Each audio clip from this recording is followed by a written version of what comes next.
Yo, what's going on? It is Teacher Michael here, and welcome back to another teacher profile critique video.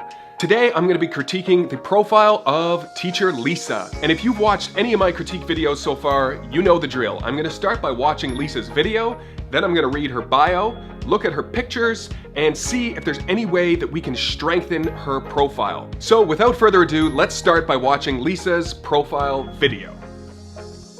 Hi, my name is Teacher Lisa. Welcome. I live in South Carolina in the United States of America. Okay, I'm just gonna stop the video there, and this is the point in the video where I do my first impressions. And my first impressions here are that visually, everything's working really well. The colors are bright, nice bright orange shirt.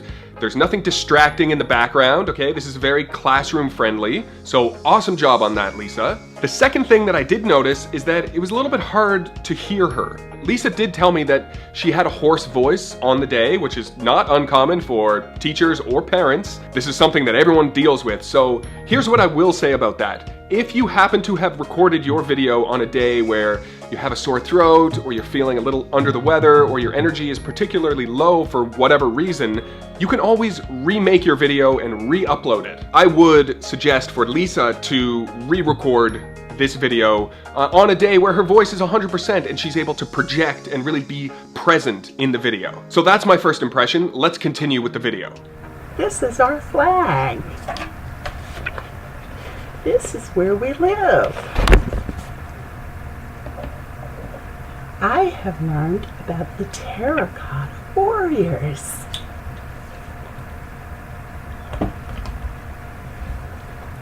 In my class, when you do a good job, you get a puzzle.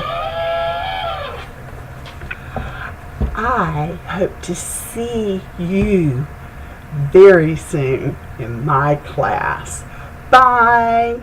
Okay, so here is my assessment of Lisa's profile video. Throughout her video, there are some moments that have some real potential, but it does require a little bit of video editing. So the term video editing might have just scared off a whole bunch of teachers. I hope not. I hope you're gonna stick with me here. Some very simple video editing techniques can really help strengthen and tighten up your profile video. The first edit that I would make to this video is to add some music. I really think that music helps to lift up your video, to give it a little bit of energy and make it a little bit more kid-friendly. So that's number one, I would add music. Number two is what I call sucking out the dead air in the video. Dead air could be when you're reaching for your next prop, but you're not actually saying anything. Anytime your attention is diverted like that, the whole energy of the video really just deflates. And we don't want that to happen. Oftentimes what causes this dead air inside of a video is trying to do it all in one take. You don't have to do that. In fact, in my videos, let me start that again. You don't have to do that. In fact, in my videos, I almost never do them in one take. Actually, not almost never, I never do. So here's a thought for how you can...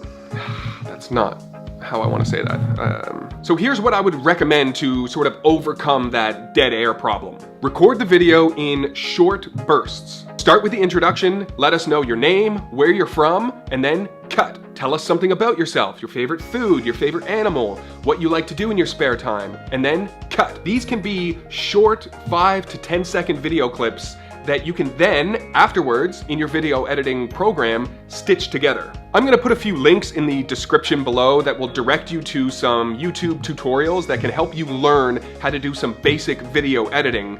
But until then, here's what I did with Lisa's video. I went ahead and made some edits myself. I added some music, I tried to suck out all the dead air, and number three, I added some really basic transitions in between each clip of the video. My name is Teacher Lisa. I live in South Carolina in the United States of America. This is where we live. I have learned about the terracotta warriors. When you do a good job, you get a puzzle. I hope to see you very soon in my class. Bye.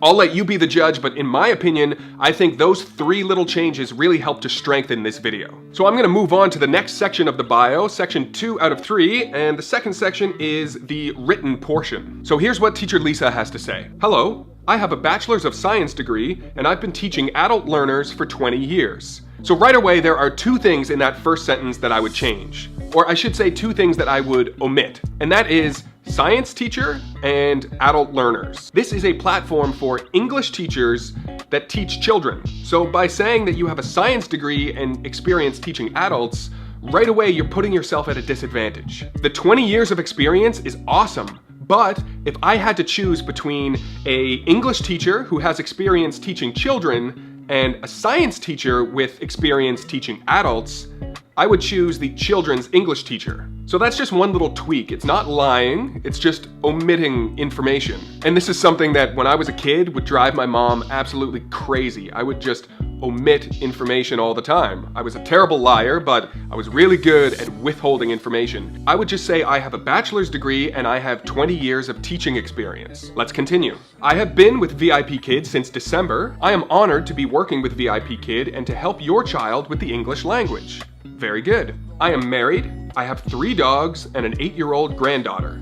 I love to fish, camp, and foster dogs, and learn about the Chinese culture. I look forward to having fun in the classroom with you and your child. See you soon. Overall, that is a very strong bio, I think. The language is simple, we get a little bit of a sense of who Lisa is. She likes traveling, she's got dogs, she has a granddaughter.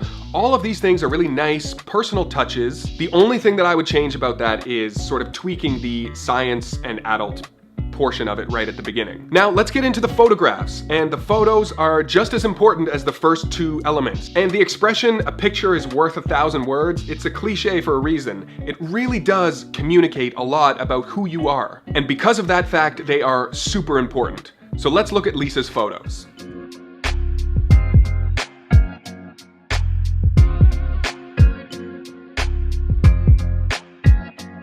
So overall, Lisa's photos are great. They're nice and friendly, she looks approachable and warm. These are all great things for this platform. This is probably the photo that I would use as the profile photo. It's clear, it's professional, she's smiling, these are all great things. This next photo is lovely. It's very warm, it's very festive. It shows Lisa with who I assume to be her husband, so it sort of adds a little bit of that family element. That's awesome. This third photo is probably what I would consider the weakest photo out of the bunch. I hope that's not offensive. Lisa stated in her profile that she has a few dogs. Let me see. Is that what it was? 3 dogs? Yes, I have 3 dogs and an 8-year-old granddaughter. If it was me, I would try to retake this photo with the 3 dogs in there. And the reason for that is you may connect with someone just based on the fact that they are also dog lovers. These little things, as arbitrary as they may sound, could be the defining factor between you getting booked and you not getting booked. So if a family or a student comes across your profile and they see your 3 beautiful dogs and you're smiling with your granddaughter, that might be enough for them to book your class, just based on the fact that they also love dogs. I love dogs. I love dogs. I love them. Obviously, you don't have to follow any of this advice. This is just my opinion, but that's what I would do.